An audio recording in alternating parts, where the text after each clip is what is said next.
hari ini saya mengharap terhadap panjenengan yang mendengarkan, tolong sudahi caci mencaci. Sudahi di kubu kiri dan kanan, tolong berhentilah. Ingat, nggak ada gunanya kita itu ngaku-ngaku keturunan Kanjeng Nabi, toh walaupun kita itu betul-betul nasab dari Kanjeng, malah justru ndadekno takabur kita, Pak. Kalau sudah menjadikan takabur kita, kita akan menyesatkan umat dengan bentuk alhamdulillah itu tidak terhadap lillah, tapi alhamdulillah terhadap makhluk. Padahal Allah di dalam Al-Quran sudah menyampaikan alhamdulillah utawi sekabai puja dan puji iku lillahi mung kagungane Allah. Ini sama halnya dikatakan saya telah menaruh bom waktu di saku saya, tapi saya nggak sadar. Dengan bentuk saya bersukaria dengan pujaan seseorang padahal itu bukan milikku, saya tidak pernah melakukan, sama halnya saya ini menyimpan bom waktu, mesti meledak. Nanti kalau sudah becik ke titik, Allah ketara. Mengapa sih kita diingatkan seperti ini oleh Allah? Supaya kita itu tidak hanya memikirkan persoalan kehidupan dunia, tapi kita biar cenderung hati persoalan kehidupan akhirat. Ngoten lho karepe, secara syariat, secara hakikat, supaya kita itu biar tidak kenal nama Tuhan saja, namanya saja enggak. Biar kita kenal siapa yang memiliki nama Tuhan di dalam agama Islam Allah itu. Yang kata Rasul mengatakan dalam surat Al-Kahfi, ilahukum ilahu wahid, Tuhanmu adalah yaitu Tuhan yang esa.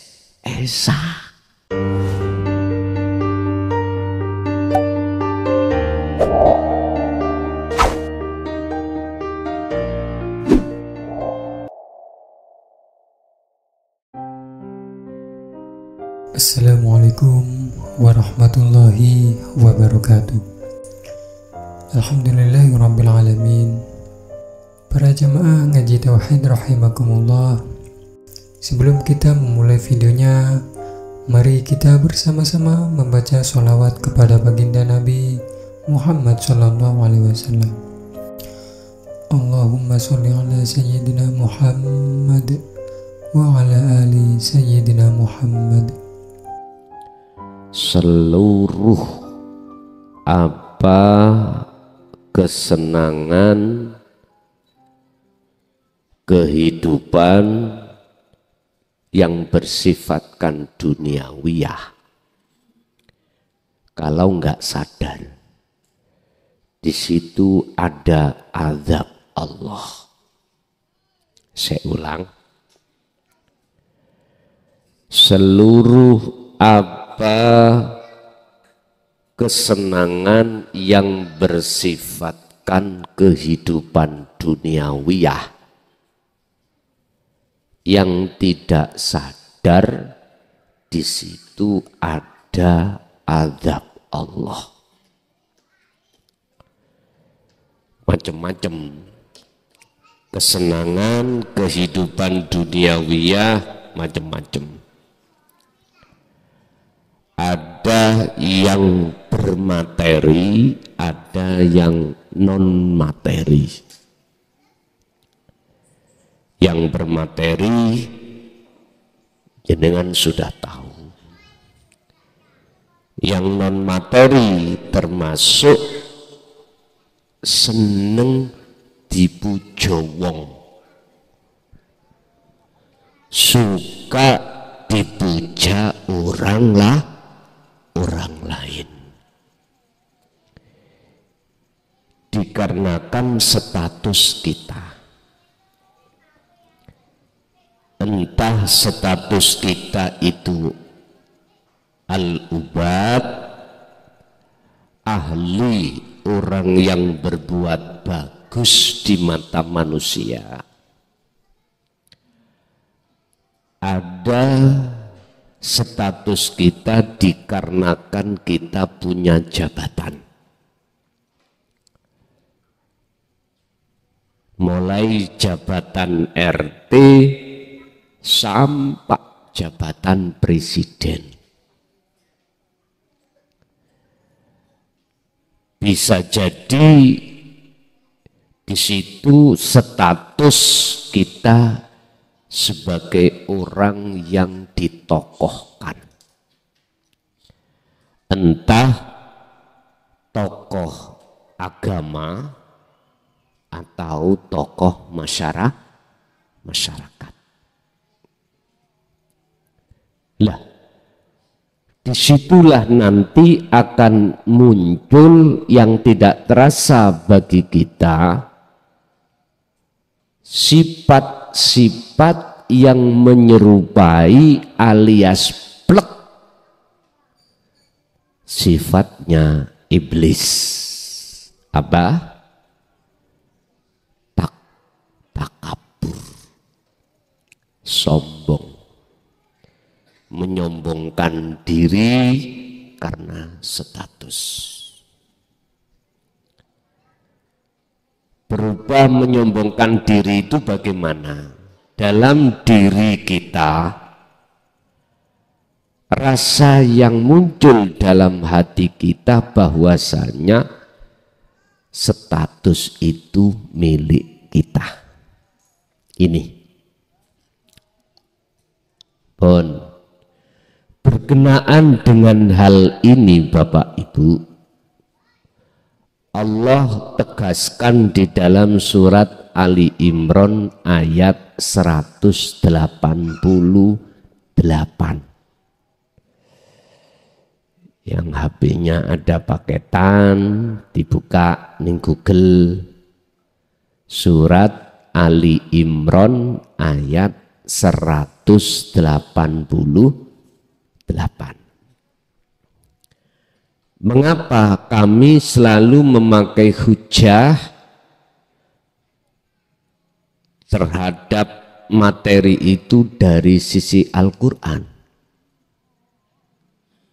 Bapak Ibu, ketahuilah bahwasanya hukum di mata umat Islam yang tertinggi adalah Al-Quran. Habis itu as-sunnah. Habis itu sebagai muqabbalah perbandingan itu adalah ijma' qiyas. Apa ijma' qiyas? Makola-makola di dalam kitab-kitab. Bon, monggo ayo dikaji surat Ali Imran ayat 188. La takhsabanna, ojo pisan-pisan ngira temen alladzina ing wong akeh yafrahuna kang podo seneng-seneng sapa alladzina bima sebab apa atau kang dong lakoni sapa alladzina. Janganlah sekali-kali kau mengira orang yang suka bersenang-senang di atas apa yang dia lakukan. Apa yang maksud dia lakukan? Ngeten. Saya punya istri. Cantiknya itu sak ndonyo. cantik sendiri. Wah, saya bangga, Pak. Saya bangga punya istri atau punya suami yang tidak ada duanya lah. Baik jamaluha wa diniha wa nasabiha. Hadis kuwi nek nikah tontonan agamane. Nah, iki hadis. Agamane iku jembret apa ora? Pertama agama. Lu Islami ngene, Pak. Tiap waktu ada di masjid suami istri. Wah. Ora tahu celon sualan cekak iku sing lanang ora tahu. Sarungan nang ndi. Ya kopian nang sawah ya sarungan. Ora tahu lah ketok dengkule ora tahu. Pandangan masyarakat hebat. Lah ngoten nggih? Hebat. Yang namanya buang air kecil ora tahu ngadeg kayak sampean ambek aku, luwih-luwih dadi sopir ngawatar nang nggone ban. Ora tahu. Wis tah di mata pandangan manusia bagus. Istri juga begitu, nggak pernah kelihatan rambutnya titik, nggak pernah. Selalu damel mukna, rukuh ilo ya. Nanti gawe rukuh, nang pasar yo gawe rukuh. Ini gak rukuh putih ngono Pak. Nanti kemana-mana Pak. Pokoknya ora tahu, tidak pernah kelihatan auratnya, nggak pernah. Sampai mandi pun rukuan. Wis notok lah ngono ya. Oke. Dari sisi agama, akhlake yo bayuh. Nang wong lanang itu nek dijak ngomong nggak pernah nyawang raine si lanang dilu. Entah dilu iku bang boh mikir orang di duwe apa ya apa. Pokoknya nggak pernah nyawang sirai suaminya. Sama suami jenengan ngingatan. Ketika saat jenengan ajak omong-omongan, bicara suara di atas volume jenengan nggak pernah. Wis tah ngaweten. Wis. Diniha wa jamaliha. Ayune niku sak kecamatan wis, gak sak donya, sak kecamatan bangga. Jenengan punya suami juga begitu. Ganteng niku wis sak kecamatan raeneng sing ngalahke. Pol notok irunge mbawangir sembarang yo jarine ngaku-ngaku Habib pisan.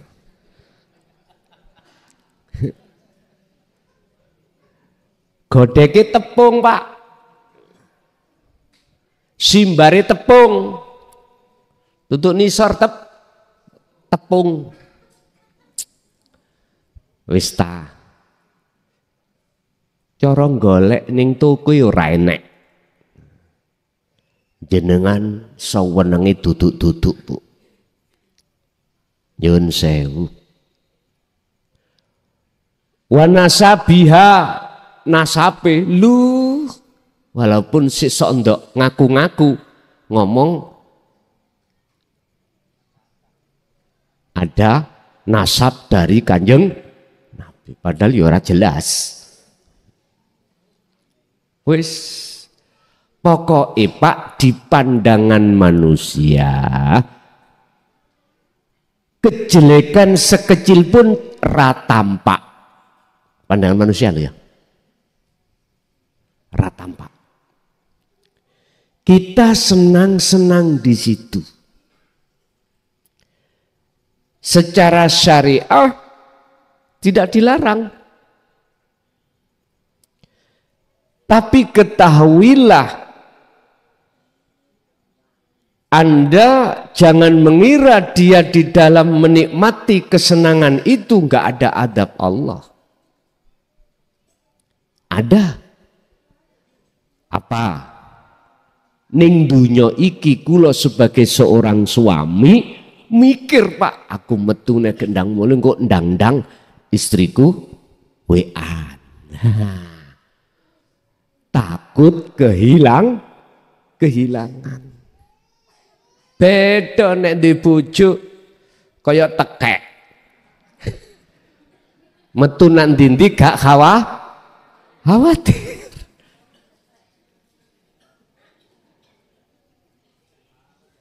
Lah napa gak kaya tekek.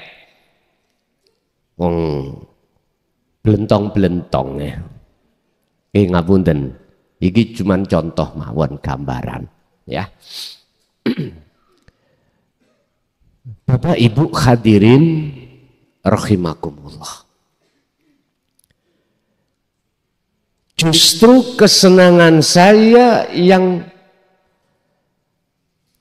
tercurahkan terhadap makhluk hatiku ini terasa tersiksa. Bentuk tersiksa saya nggak nyaman nih hati, nggak nyaman. Harta saya berlimpah-limpah. Orang lain pada umumnya yang tidak sadar mengira saya senenge wis duduk-duduk. Enak be iya dadi kepala desa itu. Wajan. Isok nyetir kono, nyetir kene, bisa main anggaran, dikesak yo saku nggak pernah telat uangnya ya. Ingat, mereka yang bersenang-senang di dalam jabatan itu nggak merasa. Kalau nggak sadar, di situ ada adab Allah. Apa bentuk adabnya? Takut kehilangan jabatan. Takut. Apalagi saya berani bermain dalam urusan anggaran. Wah. Atiku bentar-bentar nit ngoten Pak, gak konangan kira-kira. Apalagi pendekatan inspektorat ini mau meriksa, waduh. Tindakan inspektorat di setiap kabupaten itu bersifatkan mendidik. Supaya kita betul-betul jadi aparatur desa amanah. Sebab sifatnya mendidik, nanti ketika menemukan temuan itu gak langsung diproses, diingatkan, kembalikan. Misalkan si A menggelapkan itu 5 juta, lekas kembalikan. Ini tahapan-tahapan yang bersifatkan mendidik, si enak. Tapi kalau tidak kita indahkan, si A tidak mengindahkan, akhirnya berkas ini bisa dilimpahkan terhadap hukum. Apakah hukum kepolisian, apakah diserahkan hukum terhadap kejaksaan. Nah, kalau sudah sampai pada hukum, ini nit wis turu ra iso nyenyak, mangan ra iso enak. Itu bentuk siksa. Bentuk siksa dari Allah. Oleh sebab itu, bagi kita yang tidak ada kapasitas di situ, janganlah kau menyangka bahwasanya mereka yang bersukaria dengan kehidupan, kenikmatan duniawiyah itu, di tengah-tengah di balik itu tidak ada siksa Allah. Jangan. Pun satu, jikalau di antara kita masuk dalam kategori yang mempunyai status,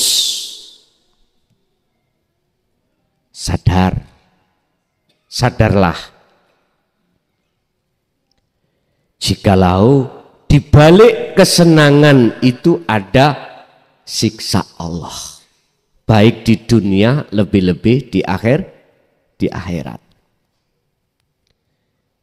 Kita tidak akan sadar kalau di balik kesenangan itu ada adab Allah, manakala hati kita itu belum mau menerima ajaran Rasulullah di jalur dinut tauhid. Siapapun kita.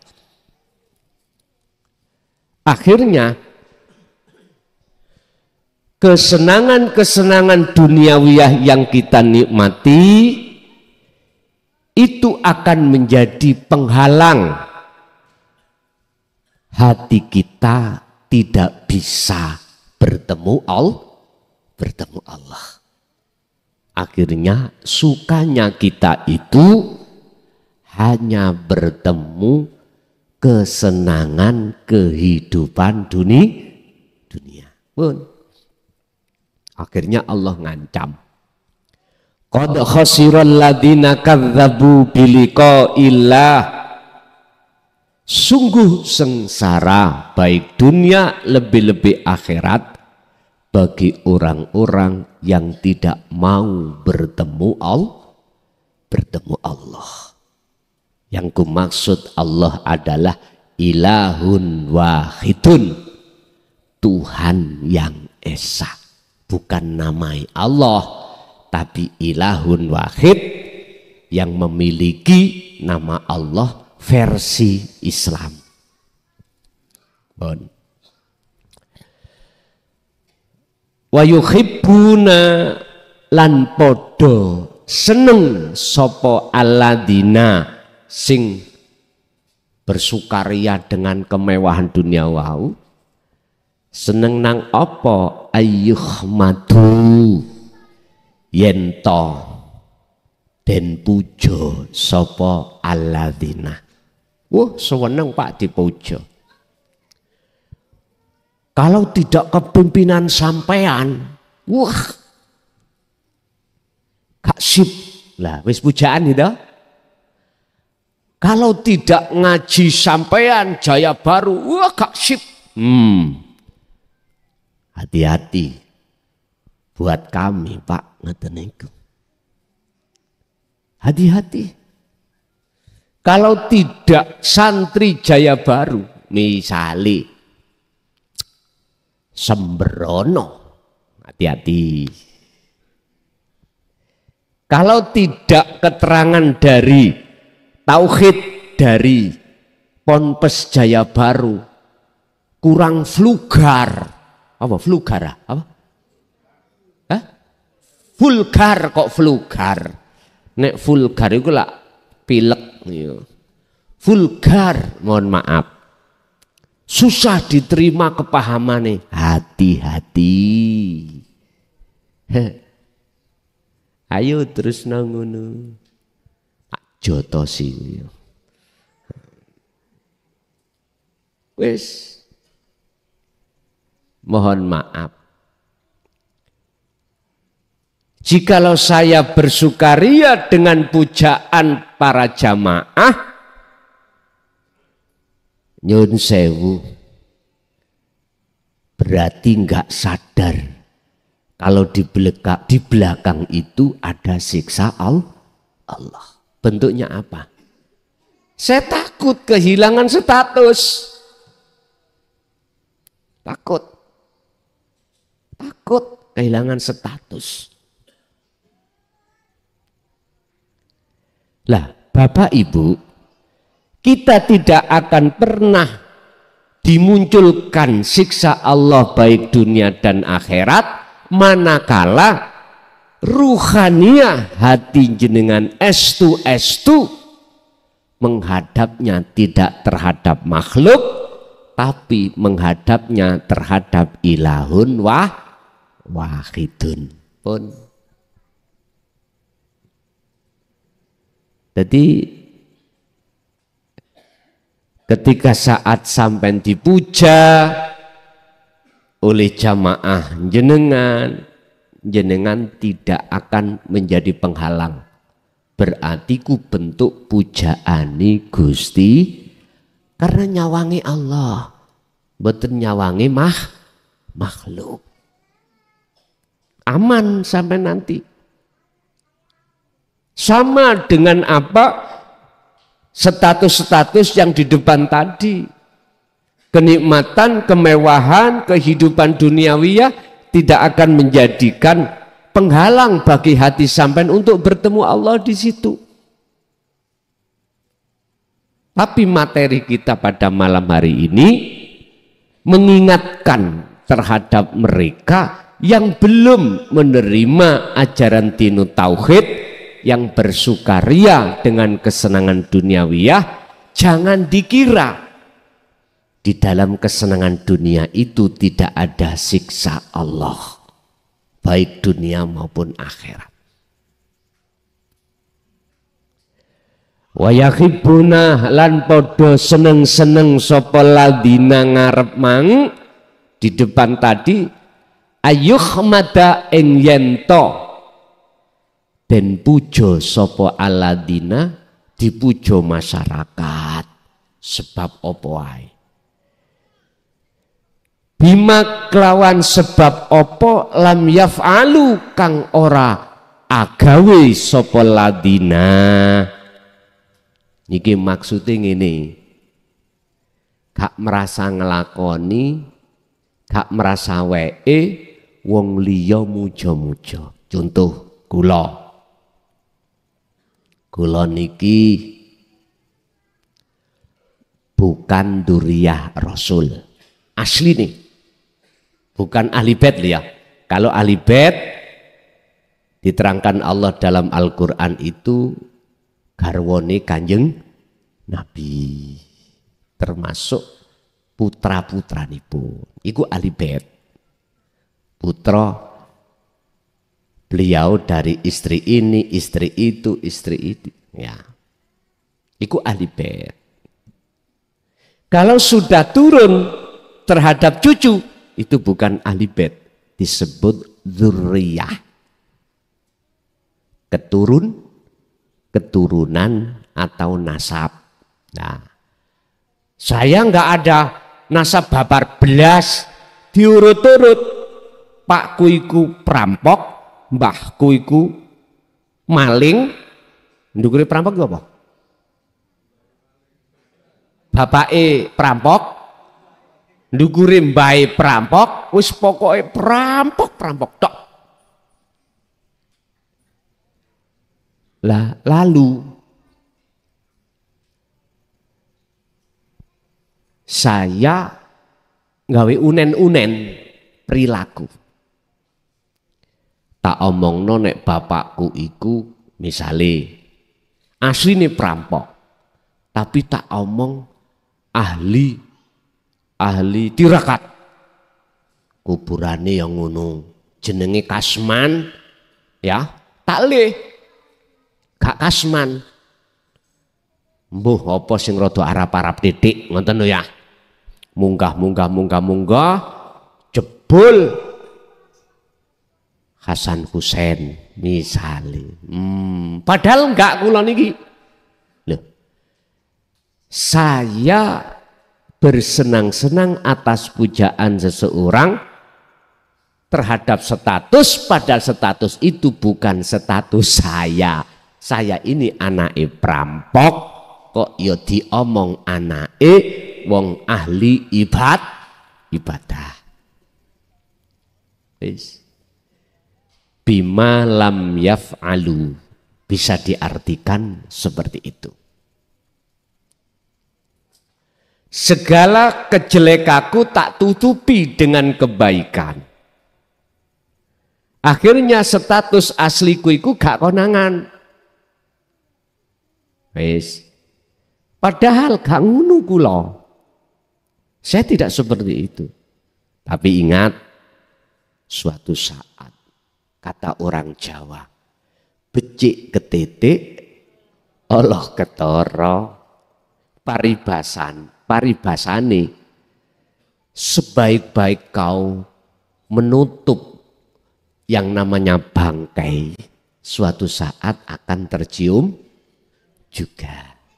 Iku paribasan.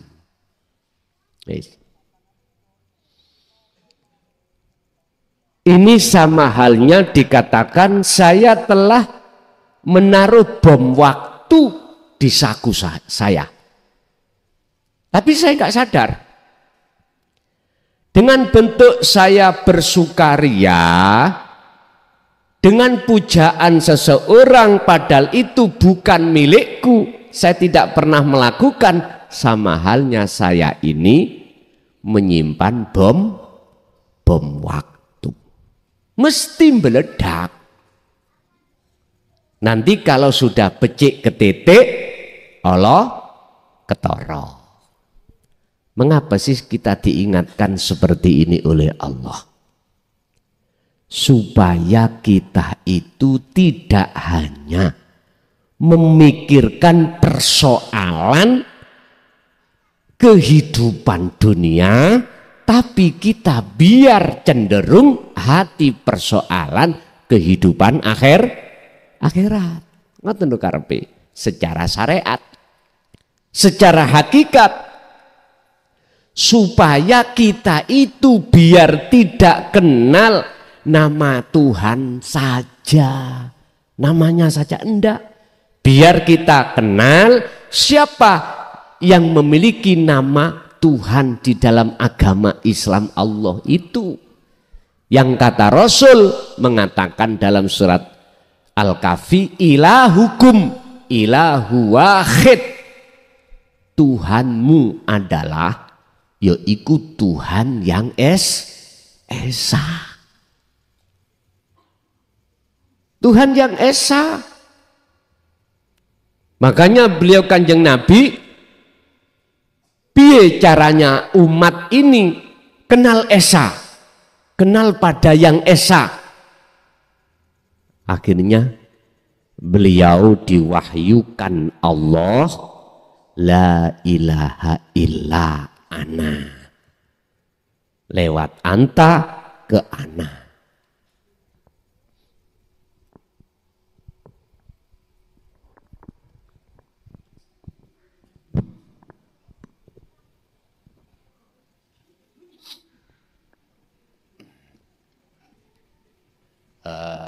Ilaha illa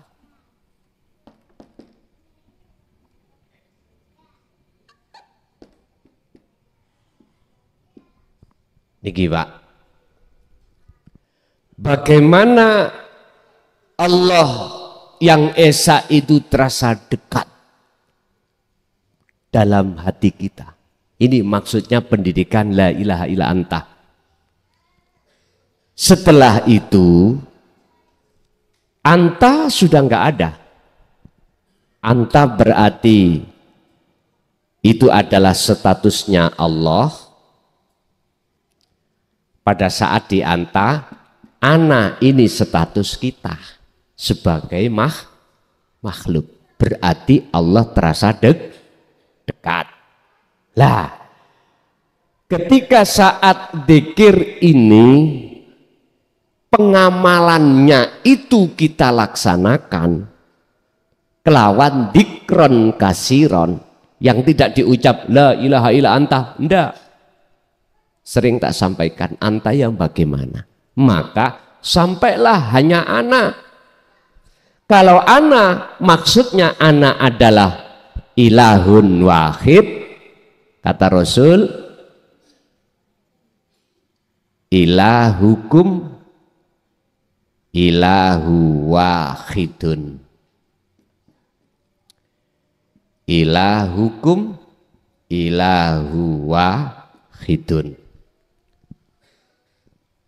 Status ana ini sudah tidak ada ana makhluk, anta ya sudah tidak ada. Saya ulang, anta tadi kan mukhotobnya nang Allah toh, Allah. Ana mukhotobnya kepada kita makhluk. Kalau Allah ini sudah terasa dekat di dalam diri kita, jadi selain anta ambek ana nggak ada. Tapi masih ada anta, ada ana. Ini Allah terasa dekat pada hati kita dikarenakan kita sering-sering berzikir. Akhirnya iki diteruskan, maka muncullah ana. Kalau sudah sampai ana, inilah yang disebut arif. Ya. Arifin. Siapa arifin ini? Orang-orang yang dikatakan sudah makrifat atau bertemu Allah.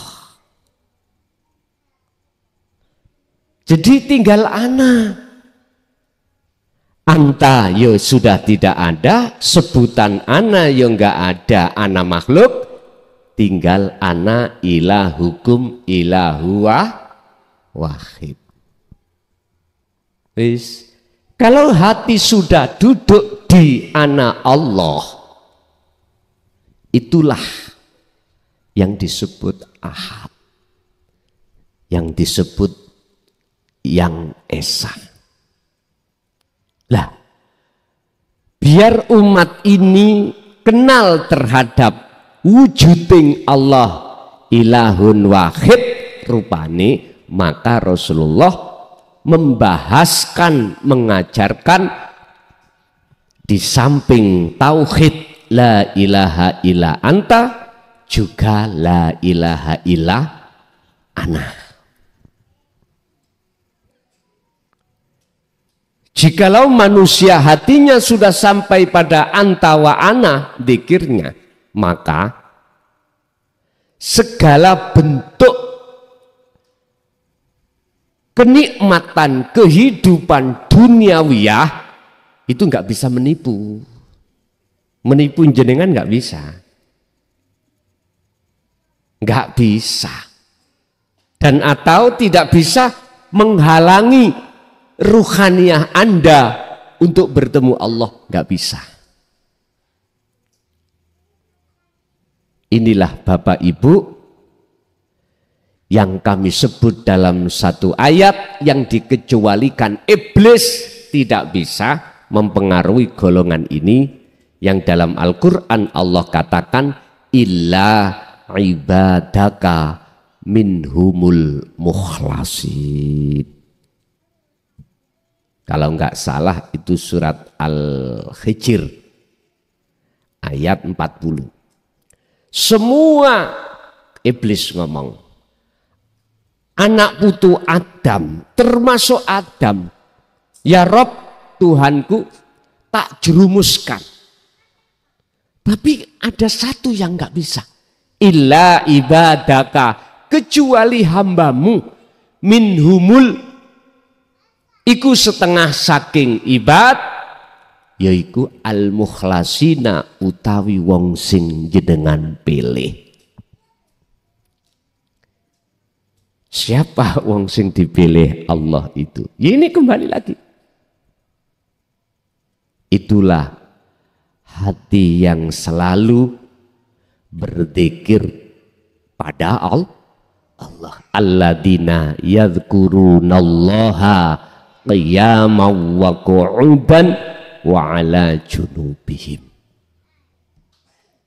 dalam aktivitas apapun beliau-beliau itu hatinya selalu ingat pada Allah. Maksudnya ingat, nyadari kalau bukan dirinya yang melakukan. Karena dirinya ana depan ini ya sudah tiada, dirinya anta sudah tidak ada, tinggal dirinya Allah ilahun wahid yang melakukan. Yes. Inilah Pak, miturut Allah dalam surah Yunus ayat 62. Inilah yang disebut kekasih Allah. Ini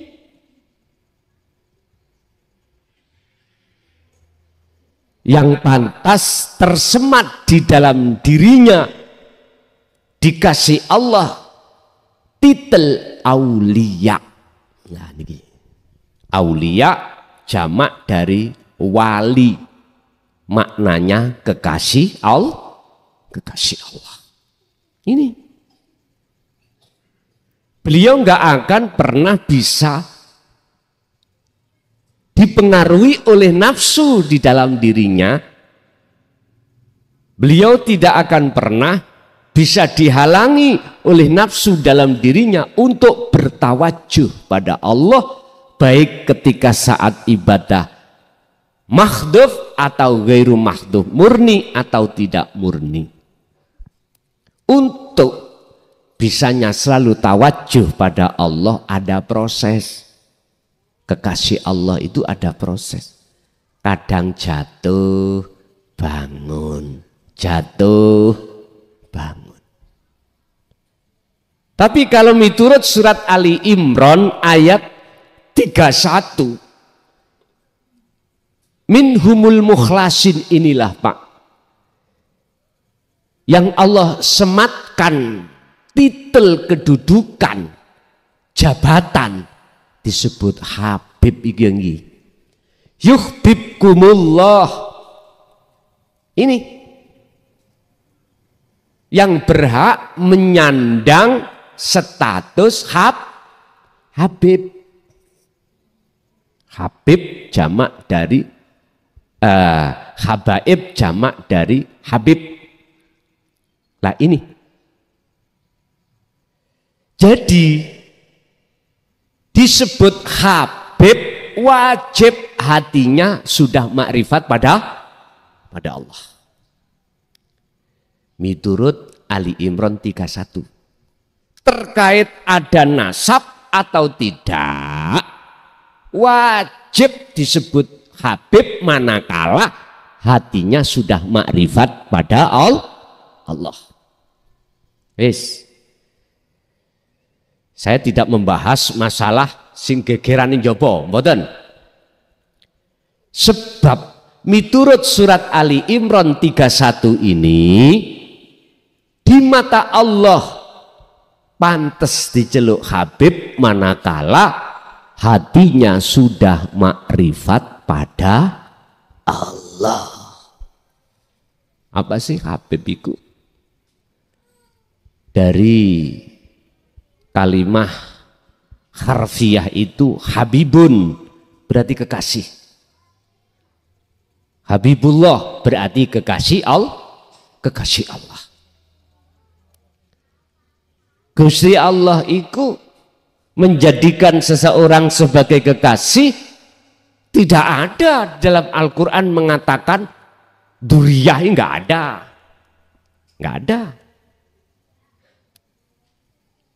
Coba dalam surat Yunus 63, mereka iki adalah alladzina amanu wa kanu yattaqun. Ini Anda di mata Allah akan menyandang tentang aulia atau habib, kekasih Allah, manakala amanu wat taqau, iman dan takwa pun. Kalau saya simpulkan, iman dan takwa yang dimaksud adalah tingkatan ruhaniyah. Anda sudah ma'rifatullah pun. Makanya kita harus hati-hati mensikapi seseorang, harus hati-hati. Jangan ikut-ikut gerudak-geruduk dengan bahasa yang lain, gak usah. Sing penting kita itu bagaimana sisa umur kita gunakan untuk mendekat dan bertemu ilahun wahid pun titik. Penajaman kami terhadap umat hanya itu, lewat dzikir. Sing belum mengerti ilmune berarti harus saya pertajam dengan dasar tauhid, yang sudah berarti harus kupertajam dengan dzikir.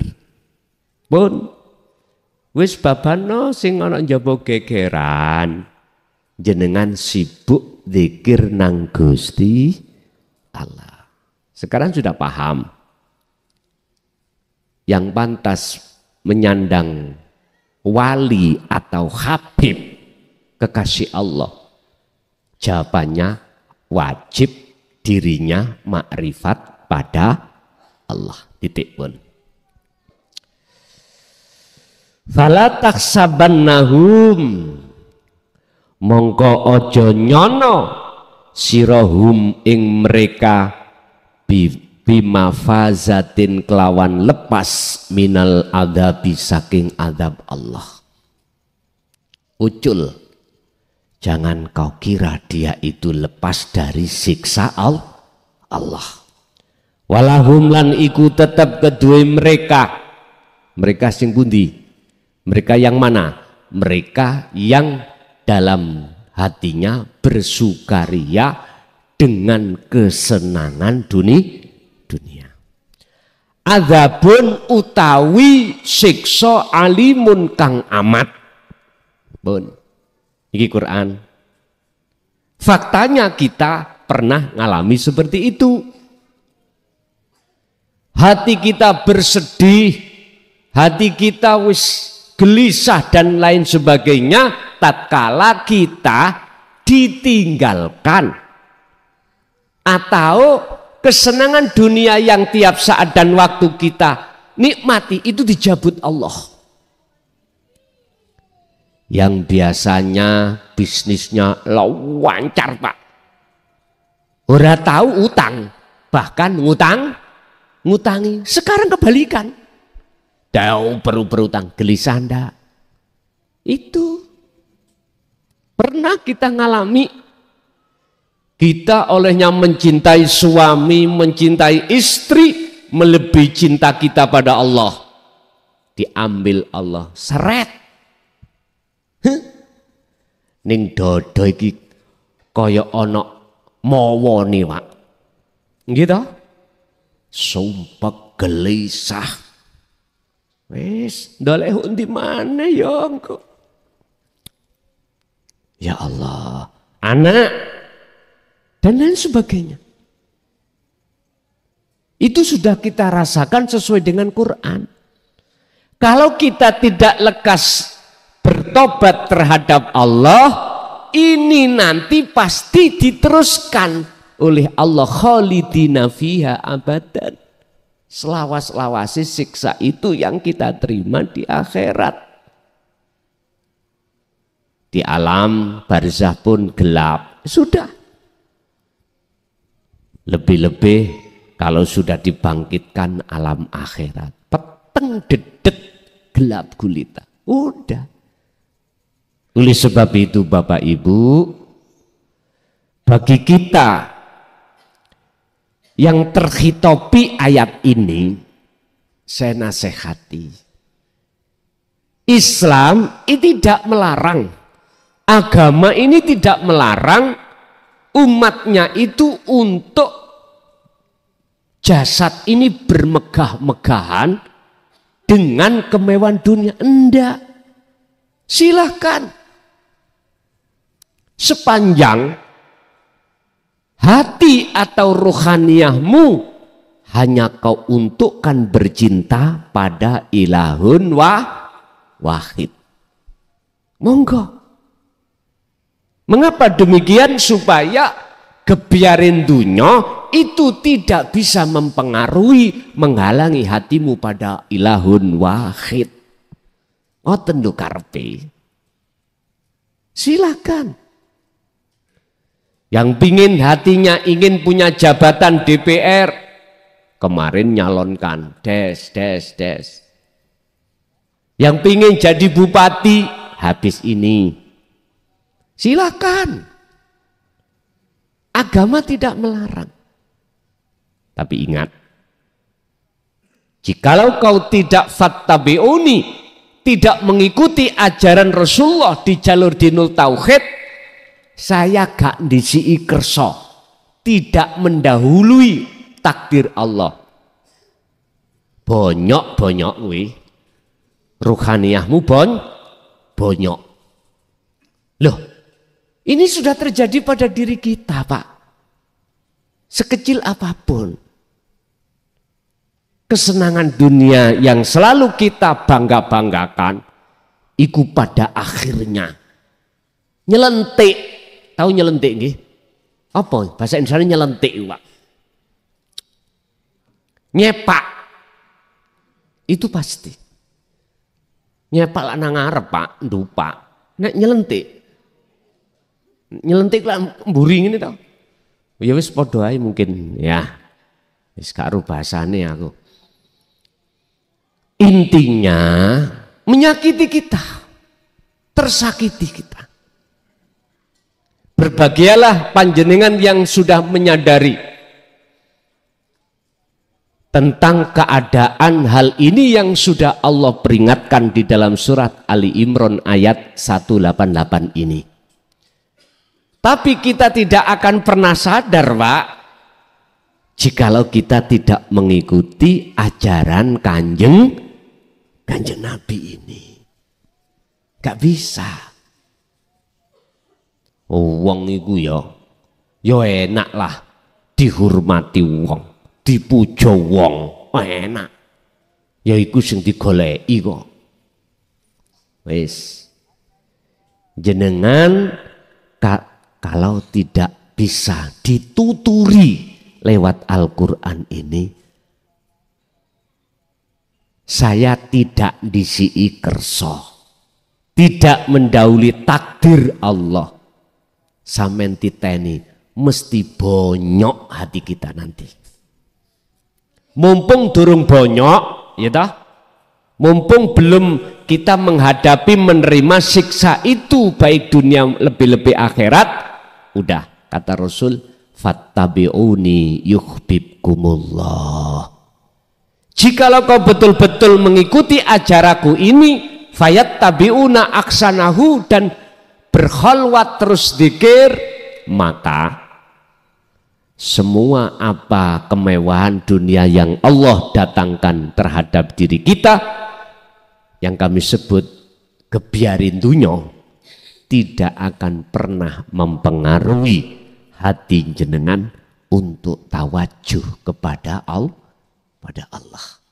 Yuhibbukumullah, yuhbib bakal ndadekake kekasih sapa Allahu Gusti Allah kum ing sira kabeh. Ya, inilah yang pantas disebut sebagai habaib atau habib. Ini. Tapi beliau-beliau itu walaupun sudah dikasih Allah titel, disematkan Allah titel habib, dia tidak akan pernah ngaku-ngaku jadi habib. Inilah Pak. Asli dan tidak itu beda. Sama dengan gini. Oke, emas warnanya kuning. Nyun sewu. Kuningan warnanya kuning. Nyun sewu.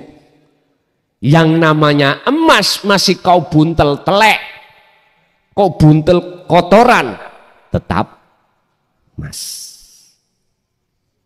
Sama-sama kuning. Tapi yang namanya kuningan, sampean tahu sendiri. Kalau kau mengira kuningan iku mas karena sama kuningi, bawa ke toko mas. Kalau Anda sudah tahu itu bukan mas, Anda kisinan. Artinya yang namanya emas asli, ya asli emas, iku gak perlu aku mas, ngaku-ngaku aku mas, nggak perlu. Walaupun ketutup kotoran, tetap aku gak ngaku-ngaku dirinya emas. Tapi kuningan dipoles pak, warnanya itu gila persis seperti emas. Niki sing paham itu daerah Pasuruan itu senengane masan, apa jenis kemasan nggih, kemasan. Koyoke emas tenan. Tapi jikalau jenengan tahu itu kuningan, berharga mboten? Gak berharga bagi jenengan. Berhubung jenengan tidak tahu itu kuningan, disawang sepintas koyo emas, oleh mujo-mujo ya apa pak, regane harganya itu mahal. Sampai bersukaria. Mbosok dibawa ke tukang emas di toko, dilihat dengan alat, Pak nyun sewu kuningan. Loh, aku pernah pak dapat lempengan. Lempengan ini warnanya persis emas.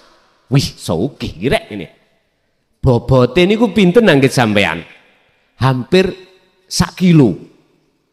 Tak gawa pak nang toko emas. Lho aku ya kuwisinan yoan. Wonten tulisane zaman biyen Pak Karno. Saya bawalah nang tukang emas, dicek. Nyun sewu pak, niki kuningan. Bayuh, langsung tak banting ngarepe tukang emas. Lu estu pak, kinten-kinten tahun 92. Itu kalau saya tahu itu kuningan. Lah sebelumnya saya tidak tahu itu kuningan, hatiku menganggap itu emas. Bangga pak, lu kemana-mana tak cium, bahkan kakinya pun tak cium. Kalau bisa sak silite bisa tak cium.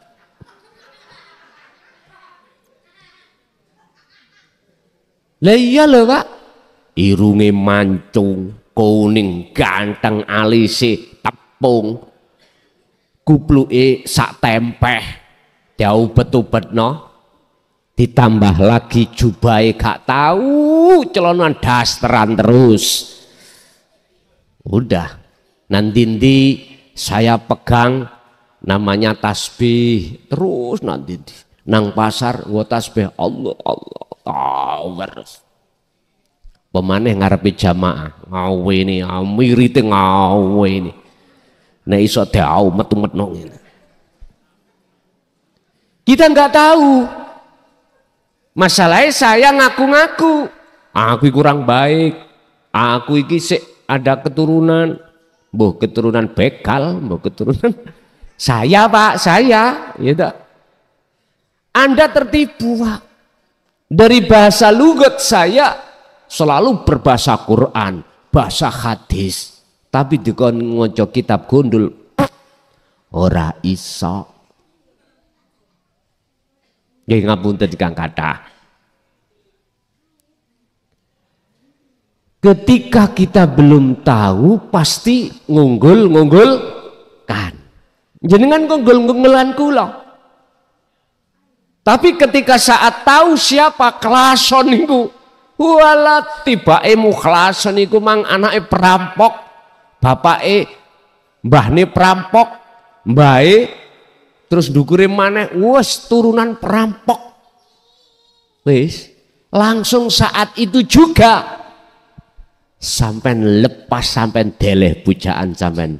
Akhirnya jenengan pulang sama berkata, mbok nian ngoten sampean.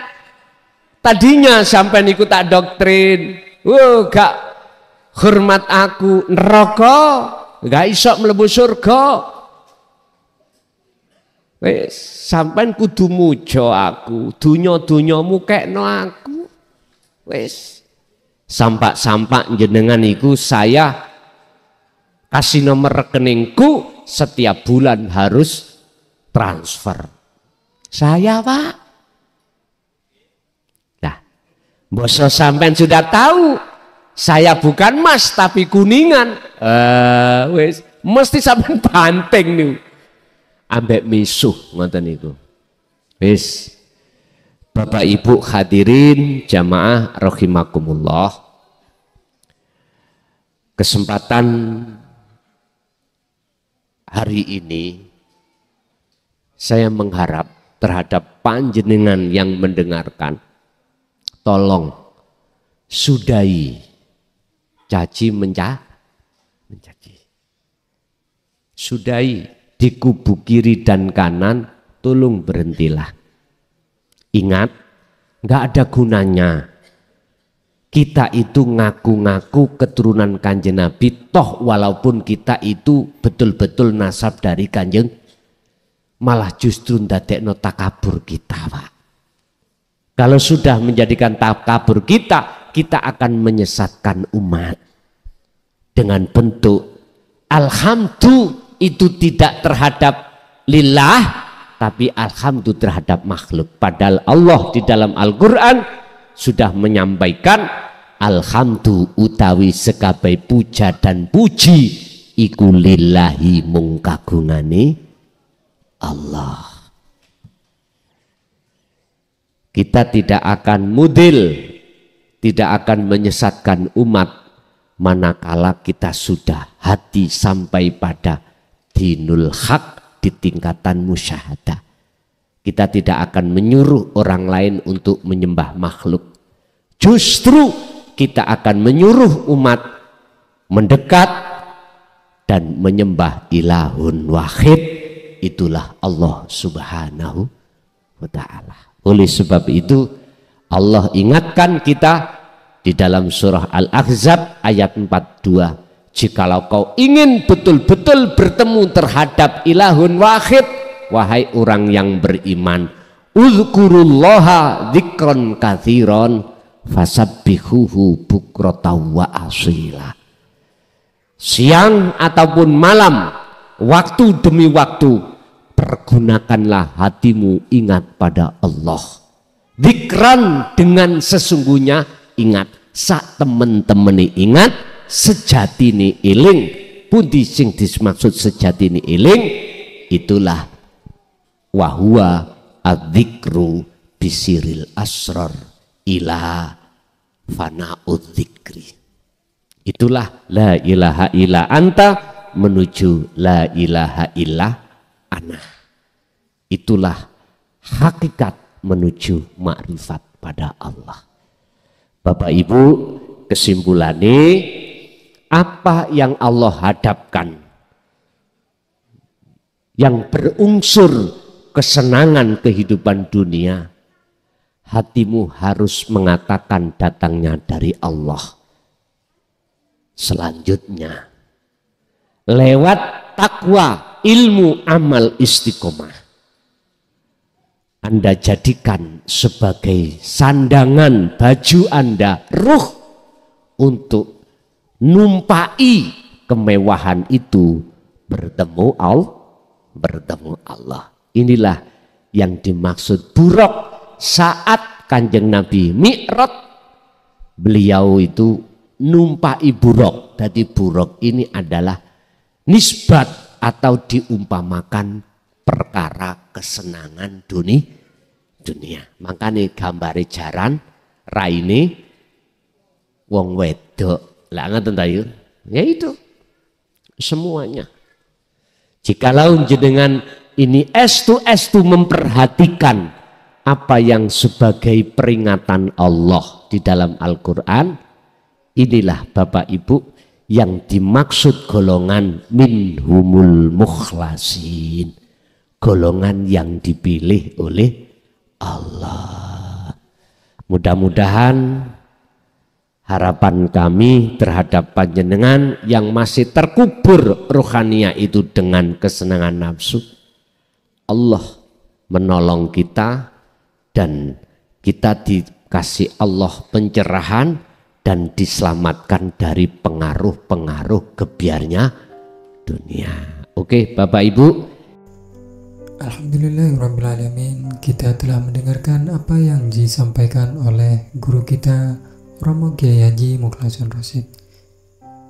Baik, sebelum kami menutup video, saya selaku admin kurang lebihnya mohon maaf yang sebesar-besarnya. Akhirul kalam, wabillahi taufiq wal hidayah. Wassalamualaikum warahmatullahi wabarakatuh. Semoga kita diperkenankan oleh Allah untuk berjumpa di video selanjutnya. Amin amin ya rabbal alamin.